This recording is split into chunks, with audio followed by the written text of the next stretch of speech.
Hi friends, ಎಲ್ರಿಗೂ ನಮಸ್ಕಾರ. Welcome back to my YouTube channel. ಎಲ್ಲರೂ ಹೇಗಿದ್ದೀರಾ? ಐ ಹೋಪ್ ಎಲ್ಲ ಚೆನ್ನಾಗಿದ್ದೀರಾ ಅನ್ಕೊಂಡಿದ್ದೀನಿ. ಫ್ರೆಂಡ್ಸ್, ಇದುವರೆಗೂ ನನ್ನ ಯೂಟ್ಯೂಬ್ ಚಾನಲ್ನ ಸಬ್ಸ್ಕ್ರೈಬ್ ಮಾಡ್ಕೊಂಡಿಲ್ಲ ಅಂದರೆ ಈಗಲೇ ಸಬ್ಸ್ಕ್ರೈಬ್ ಮಾಡ್ಕೊಳ್ಳಿ. ಅದರ ಪಕ್ಕದಲ್ಲಿರುವಂಥ ಬೆಲ್ ಐಕನ್ನ ಕ್ಲಿಕ್ ಮಾಡಿದರೆ ನಾನು ಯಾವುದೇ ಹೊಸ ವಿಡಿಯೋ ಅಪ್ಲೋಡ್ ಮಾಡಿದ ತಕ್ಷಣ ನೀವು ನೋಡಬಹುದು. ಮನೆಯಿಂದ ಸೋಯಾಬೀನ್ ಟೊಮೊಟೊ ಬಾತ್ ತಗೊಂಡ್ಬಂದಿದ್ದೆ. ನಾನು ಬಸ್ಸಲ್ಲೇ ತಿಂದೆ, ಒಂದಿನ್ನೂ ಮುಟ್ಟಿಲ್ಲ. ಎಲ್ಲೋ ಒಂದು ಕಡೆ ಸಿಕ್ಕಿದ್ದಾರೆ, ಯಾವ ಪ್ಲೇಸಿಂದ ಗೊತ್ತಿಲ್ಲ. ಸೊ ನಾನು ಕಾಫಿ ತೊಗೊಂಡು ಕಾಫಿ ಕುಡಿತಾ ಇದ್ದೀನಿ. ಸ್ವಲ್ಪ ವಾಯ್ಸ್ ಹೋಗ್ಬಿಟ್ಟಿದೆ, ಕಾಫಿ ಕುಡಿತಾ ಇದ್ದೀನಿ. ಸೊ ನಿಮಗೆ ತಮ್ಮೇಲೆ ನೋಡಿ ಗೊತ್ತಾಗಿರುತ್ತೆ ಎಲ್ಲಿಗೆ ಹೋಗ್ತಾ ಇದೀವಿ ಅಂತ. ನಾನು ಮಗಳು ಧರ್ಮಸ್ಥಳಕ್ಕೆ ಹೋಗ್ತಾ ಇದೀವಿ. ಮೆಜೆಸ್ಟಿಕ್ ಇಂದ ನಾವು ಸ್ಟಾರ್ಟ್ ಮಾಡಿದ್ದು ಜರ್ನಿ. ಅಲ್ಲಿ ಬಸ್ ಹಿಡಿಯೋ ಟೆನ್ಷನ್ ಅಲ್ಲಿ ನಾನು ವಿಡಿಯೋ ತಗೊಳ್ಳಿಲ್ಲ.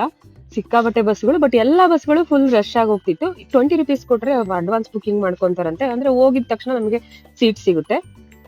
ವೀಕೆಂಡ್ ಹೋಗಿದ್ರಿಂದ 10 ನಿಮಿಷಕ್ಕೆ ಒಂದೊಂದು ಬಸ್ ಇದೆ ಮೆಜೆಸ್ಟಿಕ್ ಇಂದ ಧರ್ಮಸ್ಥಳ.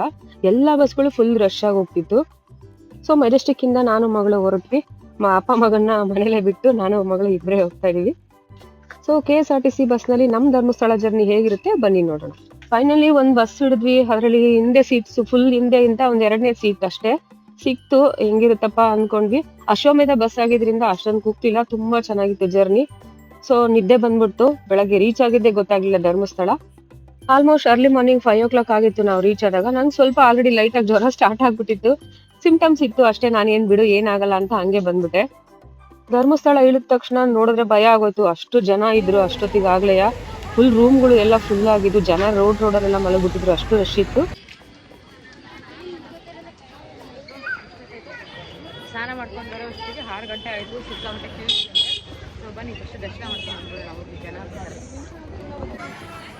ಜನರಲ್ ದರ್ಶನನೇ ಇಷ್ಟೊಂದು ರಶ್ ಇದೆ. ಹೊರಗಡೆಯಿಂದ ಜನ ಇಷ್ಟು ಹೋಗ್ತಾ ಇದ್ದಾರೆ, ಗೊತ್ತಿಲ್ಲ ಒಳಗಡೆ ಎಷ್ಟಿರ್ತಾರೆ ಅಂತ.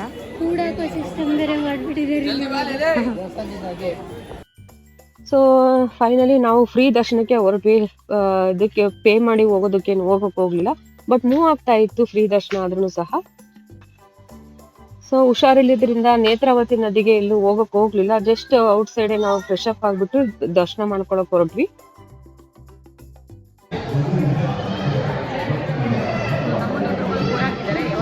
ಗೊತ್ತಿಲ್ಲ ಎಷ್ಟು ಆಲ್ಮೋಸ್ಟ್ ಒಂದು 2-3 ಬಿಡ್ತೀವಿ. ಎಲ್ಲ ಜನ ಫುಲ್ಲಾಗಿತ್ತು. ಅವ್ರದ್ದೆಲ್ಲ ಬಿಡ್ತಾರೆ. ಆಗಲೇ 6:15 ಆಯಿತು. ನಾವು 6 ಗಂಟೆಗೆ ಬಿಟ್ಟಿದ್ದು. ಅರ್ಧ ಗಂಟೆ ನಡ್ಕೊಂಡು ಬಂದ್ವಿ ಒಳಗೆ. ಇನ್ನೊಂದು ಅರ್ಧ ಗಂಟೆ ಆಗಿದ್ದು, ಇನ್ನೊಂದು ಅರ್ಧ ಗಂಟೆಗೆ ದರ್ಶನ ಆಗಿದೆ. ಮೋಸ್ಟ್ ಪ್ರಾಬ್ಲಿ ಇನ್ನೊಂದು ಅವರ್. ಸಿಕ್ಕಾಬಟ್ಟೆ ಜ್ವರ ಬಂದ್ಬಿಟ್ಟಿದೆ. ಇಮಿಡಿಯೇಟು ಟ್ಯಾಬ್ಲೆಟ್ ಹಾಕೋಣ ಅಂದರೆ 6:30-7 ಗಂಟೆ ಆಗುತ್ತೆ ಅಂಗಡಿಗಳೆಲ್ಲ ಓಪನ್ ಮಾಡೋದು. ಸೊ ಬೇಡ, ದರ್ಶನ ಮಾಡ್ಕೊಂಡು ಹೋಗ್ಬಿಡೋಣ, ಆಮೇಲೆ ಟ್ಯಾಬ್ಲೆಟ್ ಹಾಕೋಣ ಅಂತ ಬಂದಿದ್ದೀವಿ. ದೇವ್ರ ಮೇಲೆ ಭಾರ ಹಾಕಿ. ಬಸ್ಸಲ್ಲಿ ಆ್ಯಕ್ಚುಲಿ ಏನು ಸಿಂಪ್ಟಮ್ಸ್ ಇರಲಿಲ್ಲ, ಸ್ವಲ್ಪ ಗಂಟು ಕೆಲ್ತಾ ಇತ್ತು ಅಷ್ಟೇ. ಏನಾಗಲ್ಲ ಬಿಡು ಅಂತ ಬಂದ್ಬಿಟ್ಟೆ. ಸೊ ನೈಟ್ ಸ್ವಲ್ಪ ಜ್ವರ ಸ್ಟಾರ್ಟ್ ಆಯಿತು. ಸೊ ಬಂದಿದ್ದೀವಿ ಎಲ್ಲ ಶಿವನ ಮೇಲೆ ಭಾರ ಹಾಕಿ. ಹೋಗೋವರೆಗೂ ಆರಾಮಾಗೇ ಇರುತ್ತೆ. ಟ್ಯಾಬ್ಲೆಟ್ ಹಾಕೋರ್ಗು ಒಂದು 6 ಹಾಕಿದ್ರೆ ಬೆಂಗಳೂರಲ್ಲಿ ಮನೆ ತಗೊಂಡಿದ್ವಿ.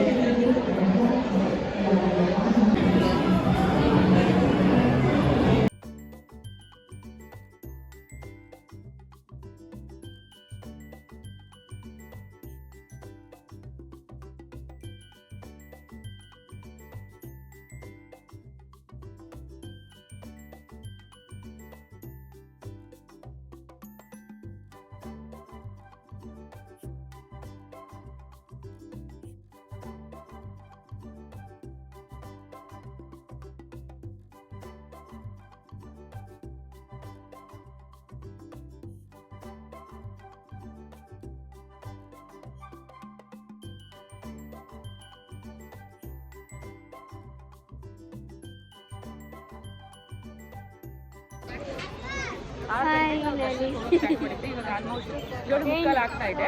1:15 ಗಂಟೆ 1:45 ಗಂಟೆಗೆಲ್ಲ ದರ್ಶನ ಆಗೋಯ್ತು. ದರ್ಶನ ಆಗ್ತದೆ ಅಂತ ಏನು ತಪ್ಪು ಆಗಲಿಲ್ಲ, ಆರಾಮಾಗಿ ದರ್ಶನ ಆಯಿತು. ಸೊ ಸಿಕ್ಕಾಬಟ್ಟೆ ಹೆಡ್ಡೇಕು ಇದೆ. ಫಸ್ಟ್ ಹೋಗಿ ಟ್ಯಾಬ್ಲೆಟ್ ಹಾಕಬೇಕು. ಏನಾದರೂ ಸ್ವಲ್ಪ ತಿಂದ್ಬಿಟ್ಟು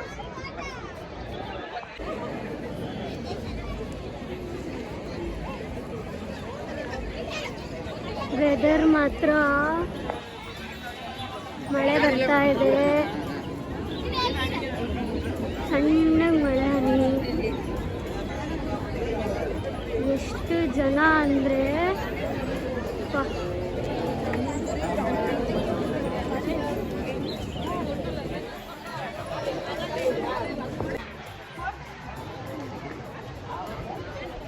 ಮಳೆ ಬರ್ತಾ ಇದೆ. ಸಣ್ಣ ಗಣಿತಾ ಇದೆ, ಹಂಗಂತ ತುಂಬ ಚಳಿನೂ ಇಲ್ಲ, ತುಂಬ ಸೆಕೆನೂ ಇಲ್ಲ, ಸಖತ್ತಾಗಿದೆ ವೆದರ್. ಇನ್ಫ್ಯಾಕ್ಟ್ ಇನ್ನೂ ಹೇಳ್ಬೇಕಂದ್ರೆ ಶೆಕೆ ಆಗುತ್ತೆ ಮಳೆ ಬರ್ತಾ ಇದ್ರು. ವೆದರ್ ಹಂಗೆ ಅಲ್ವಾ. ಸೊ ಚಪ್ಪಲಿ ಸ್ಟ್ಯಾಂಡಲ್ಲಿ ಕರೆಕ್ಟಾಗಿ ಬಂದರೆ ಎಲ್ಲ ಒಂದು ಕಡೆ ಬಿಟ್ಟು ಅಲ್ಲಿ ಹಾಕೊಂಡು ಚಪ್ಪಲಿ ರಾಶಿಲಿ ಹುಡ್ಕಕ್ಕೆ ಹೋದ್ರು ನಮ್ಮ ಗಗನ. ಸೊ ಈ ರಾಶಿಲಿ ನಂದು ಗಗನದು ಎಲ್ಲಿದೆ ಸ್ಲಿಪ್ಪರ್ ಅಂತ ಗೊತ್ತಿಲ್ಲ, ಸಿಕ್ತಾ?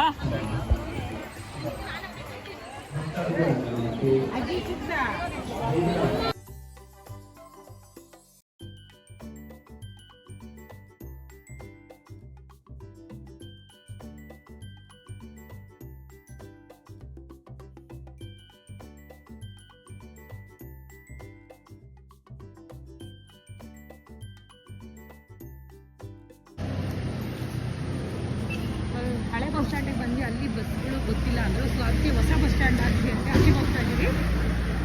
ಬಿಕಾಸ್ ಅಲ್ಲಿ ಫುಲ್ಲಾಗಿ ಆಮೇಲೆ ಇಲ್ಲಿಗೆ ಬರ್ತಾವಂತೆ ಹಳೆ ಬಸ್ ಸ್ಟ್ಯಾಂಡ್ಗೆ. ಸೊ ಅದಕ್ಕೆ ಸೀಟ್ಸ್ ಇಲ್ಲಿ ಅಂತ ಹೊಸ ಬಸ್ ಸ್ಟ್ಯಾಂಡ್ ಕಡೆ ಹೋಗ್ತಾ ಇದ್ದೀವಿ. ಸಣ್ಣಗೆ ಮಳೆ ಹನಿ, ನೇಚರ್ ಅಂತೂ ಅಷ್ಟು ಚೆನ್ನಾಗಿದೆ ಧರ್ಮಸ್ಥಳ ನೋಡೋದಕ್ಕೆ. ಈ ಸೀಸನಲ್ಲಿ ಹಂಗೆ ಅಲ್ವಾ, ತುಂಬ ಚೆನ್ನಾಗಿರ್ತದೆ ಧರ್ಮಸ್ಥಳ. ಇಲ್ಲೊಂದು ರೋಡ್ ಇದೆ ಅಂತಾನೆ ಗೊತ್ತಾಗಲ್ಲ, ಅಲ್ಲಿ ಸಂದಿಲ್ ಒಂದು ರೋಡ್ ಇದೆ.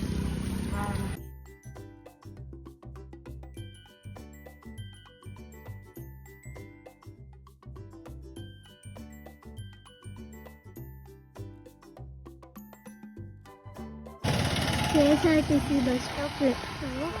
ಇದು ನ್ಯೂ ಬಸ್ ಸ್ಟ್ಯಾಂಡ್ ಅಂತೆ, ನಮಗೂ ಗೊತ್ತಿಲ್ಲ. ನಾವು ನೋಡ್ತೀವಿ ಎಷ್ಟು ದೂರ ಆಗುತ್ತೆ ಗೊತ್ತಿಲ್ಲ. ಈ ರೋಡಲ್ಲಿ ನಡ್ಕೊಂಡು ಹೋಗೋದೇ ಒಂದು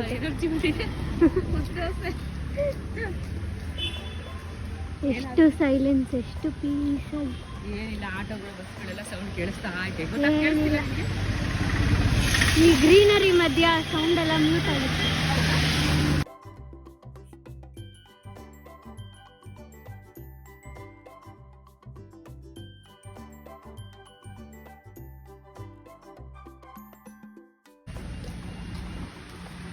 ಗುಡ್ಡಣ್ಣ ಬಂದಿದ್ರೆ ಇಷ್ಟೊತ್ತಿಗೆ ಅಲ್ಲಿರೋನು, ಅಲ್ಲೆಲ್ಲೋ ಮೂಲೆಯಲ್ಲಿ ಇರೋನು, ಅಲ್ಲೋಗಿ ನಿಂತಿರೋನು.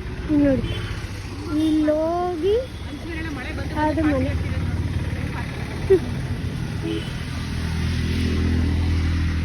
ಫುಲ್ ಪಾಚಿ, ಅದಕ್ಕೆ ಇಲ್ಲೆಲ್ಲ ಹೆಂಚು ಹಾಕೋದು ಗೊತ್ತಾ, ಮೋಲ್ಡ್ ಹಾಕಲ್ಲ, ಹಾಂ. ಏನೋ ಹಾಳಾಗುತ್ತೆ ಅಂತ.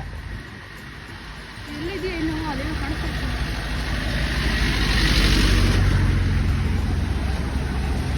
ಬೆಳಗಾವಿ, ಬಳ್ಳಾರಿ ಯಾವ್ಯಾವ ಹೋಗ್ತಾರೆ, ಬೆಂಗಳೂರು ಒಂದು ಕಾಣಿಸ್ತಿಲ್ವಲ್ಲೇ. ಸೀರಿಯಸ್ ಆಗಿ ಎಲ್ಲೂ ಈ ಥರದ ಬಸ್ ಸ್ಟ್ಯಾಂಡ್ ದಾರಿ ನೋಡೇ ಇರಲ್ಲ. ನಿಜವಾಗ್ಲೂ ಬಸ್ ಸ್ಟ್ಯಾಂಡ್ಗೆ ಹೋಗೋದು ಒಂಥರ ಟೂರಿಸ್ಟ್ ಪ್ಲೇಸ್ಗೆ ಹೋಗೋದು.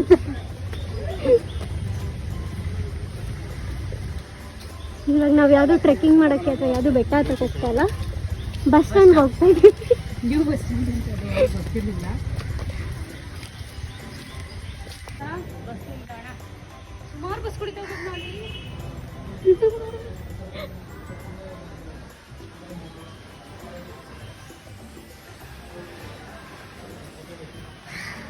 ಆದರೆ ಅಶ್ವಿನ ಆ ಕಡೆ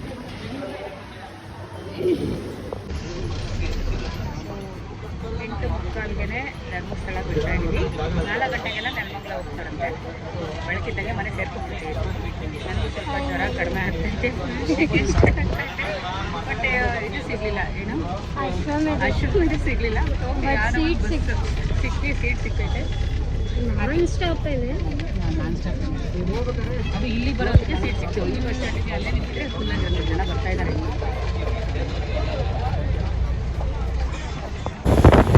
ಬ್ಯಾಂಗ್ಳೂರ್ ಟು ಧರ್ಮಸ್ಥಳ ಅಥವಾ Dharmasthala to Bangalore on the way ತುಂಬ ಚೆನ್ನಾಗಿರುತ್ತೆ. ಅದು ಇಲ್ಲಿ ಮಳೆಗಾಲದಲ್ಲಿ ಹೋಗಬೇಕು, ಸಖತ್ತಾಗಿರುತ್ತೆ. ನಮಗೆ ನೈಟ್ ಬಂದಿದ್ದರಿಂದ ಏನೂ ಕಾಣಲಿಲ್ಲ ನೇಚರು. ಇವಾಗ ಮಾರ್ನಿಂಗ್ ನಾವು ಹೋಗ್ತಿರೋದ್ರಿಂದ ತುಂಬ ಎಷ್ಟು ಚೆನ್ನಾಗಿ ಕಾಣಿಸಿದೆ. ಜೊತೆಗೆ ಮಳೆ ಬೇರೆ ಬರ್ತಾ ಇದೆ, ಅಷ್ಟು ಸಖತ್ತಾಗಿತ್ತು ವಾತಾವರಣ. ಮಳೆ ಬರ್ತಿರೋದು, ಆ ಹಚ್ಚ ಹಸಿರು ಮಧ್ಯೆ ಹೋಗ್ತಾ ಇರೋದು, ಜರ್ನಿ ಒಂದು ಸ್ವಲ್ಪನೂ ನಮಗೆ ಟೈರ್ಡ್ನೆಸ್ ಅನಿಸ್ತಿಲ್ಲ. ಜೊತೆಗೆ ದೇವ್ರ ದರ್ಶನ ಬೇರೆ ಆಗಿತ್ತಲ್ವ. ಯಾವುದೋ ನಾರ್ಮಲ್ ಗಾಡಿಗೆ ಹತ್ಕೊಂಡ್ವಿ ಅಂದ್ಕೊಂಡ್ವಿ, ಬಟ್ ಅವರು ಸ್ಪೀಡಾಗಿ ಹೋಗ್ತಾ ಇದ್ದಾರೆ ನಮ್ಮ ಪುಣ್ಯಕ್ಕೆ. ಸೊ ಆಲ್ಮೋಸ್ಟ್ 5 o'clock ರೀಚ್ ಆಗ್ತೀವಿ ಅಂತ ಹೇಳ್ತಾ ಇದ್ದಾರೆ. ನಾವು Nelamangala Bangalore almost 5 o'clock reach ಆಗ್ತೀವಿ ಅಂದರು.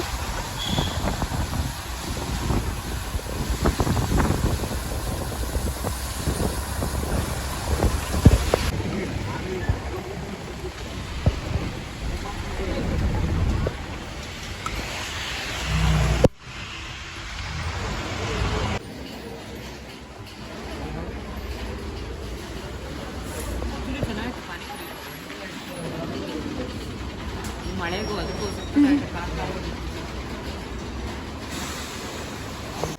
ಅಲ್ಲಿಂದನೂ ಮಳೆ ಗಿಜಿ ಗಿಜಿ ಬರ್ತಾನೆ ಐತೆ. ನಾನ್ ಸ್ಟಾಪ್ ಮಳೆ ಬರ್ತಾ ಇದೆ, ನಾನ್ ಸ್ಟಾಪ್ ಬರ್ತಾರೆ. ಚೆನ್ನಾಗಿ ಬೆಳೀತಾ ಇದೆ, ಸಖತ್ತಾಗಿದೆ ಈ ಮಳೆ ಸೊನಿಗೂ ಮಳೆಗೂ. ಬಿಸಿ ಬಿಸಿ ಮಸಾಲೆ ಪುರಿ ಖಾರವಾಗಿ ತುಂಬ ಚೆನ್ನಾಗಿತ್ತು. ಆ್ಯಕ್ಚುಲಿ ಊಟ ಚೆನ್ನಾಗಿಲ್ಲ ಇಲ್ಲಿ, ಈ ಗೌರ್ಮೆಂಟ್ ಬಸ್ ಅವ್ರು ನಿಲ್ಲಿಸೋ ಜಾಗಗಳಲ್ಲಿ ಊಟ ಅಷ್ಟು ಚೆನ್ನಾಗಿರಲ್ಲ. ಅದಕ್ಕೆ ನಾನು ಮಸಾಲೆ ಪುರಿ ತೊಗೊಂಡ್ವಿ, ಚೆನ್ನಾಗಿತ್ತು.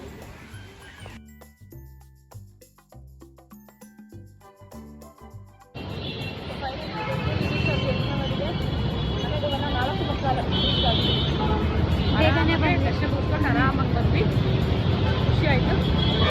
ಓಕೆ ಫ್ರೆಂಡ್ಸ್, ಫೈನಲಿ ನಾನು ನನ್ನ ಮಗಳು ಧರ್ಮಸ್ಥಳ ಹೋಗಿ ಮಂಜುನಾಥ ಸ್ವಾಮಿ ದರ್ಶನ ಮಾಡ್ಕೊಂಡ್ ಬಂದ್ವಿ. ತುಂಬಾ ಚೆನ್ನಾಗಾಯ್ತು ದರ್ಶನ. ಹೆಂಗಾಗುತ್ತಪ್ಪ ಅನ್ಕೊಂಡೆ, ಆರಾಮಾಗೆ ಮಾಡ್ಕೊಂಡ್ ಬಂದ್ವಿ. ಈ ನನ್ನ ಬ್ಲಾಗ್ ನಿಮ್ಗೆಲ್ಲ ಇಷ್ಟ ಆಗಿದೆ ಅನ್ಕೊಂತೀನಿ. ಇಷ್ಟ ಆಗಿದೆ ಒಂದು ಲೈಕ್ ಮಾಡಿ, ಕಮೆಂಟ್ಸ್ ಹಾಕಿ ಹೇಗಿತ್ತು ಅಂತ. Thank you for watching friends. Next ಬ್ಲಾಗಲ್ಲಿ ಸಿಗೋಣ. ಬಾಯ್ ಬಾಯ್.